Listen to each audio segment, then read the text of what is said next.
আপনার স্বপ্ন কি? আপনার সন্তানকে স্কুলে পড়ালেখা করিয়ে বড় ডাক্তার বানাবেন, বড় ইঞ্জিনিয়ার বানাবেন, বড় অফিসার বানাবেন। আপনি সারা বাংলাদেশের বৃদ্ধাশ্রম গিয়ে খোঁজ নিয়ে দেখেন, সারা বাংলাদেশের বৃদ্ধাশ্রমে বড় বড় ডাক্তারদের মা বাপকে পাওয়া যায়, বড় বড় অফিসারদের মা বাপকে পাওয়া যায়, বড় বড় ইঞ্জিনিয়ারদের মা বাপকে পাওয়া যায়। সারা বাংলাদেশের বৃদ্ধাশ্রম খুঁজে আপনি একজন আলিমের মা বাপকে পাবেন না, একজন হাফিজের মা বাপকে পাবেন না, ঠিক কিনা? আপনি একজন আলিম পাবেন না। এজন্য মা, আপনাকে বলছি, আপনি যদি সুখে শান্তিতে থাকতে চান, আপনার সন্তানকে বড় আলেম বানাতে চান, আপনার সন্তানকে মাদ্রাসা পড়ালেখা করান, যে ছেলের জন্য আপনি মাথার গাম পায়ে ফেলে টাকা উপার্জন করে ছেলেকে বড় আলেম, বড় ডাক্তার বানিয়েছেন, বড় ইঞ্জিনিয়ার বানিয়েছেন, বড় অফিসার বানিয়েছেন, সেই ছেলেই তো লাস্ট পর্যন্ত আপনার সাথে একটা মিনিট কথা বলতে চাইবে না। আপনি ফোনে তার সাথে একটা মিনিট কথা বলবেন, সে চাইবে না।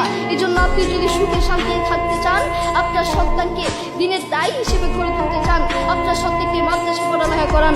আল্লাহ তাআলা আমাদের সবাইকে বেশি বেশি মা বাবার সম্মান করার তৌফিক দান করুন।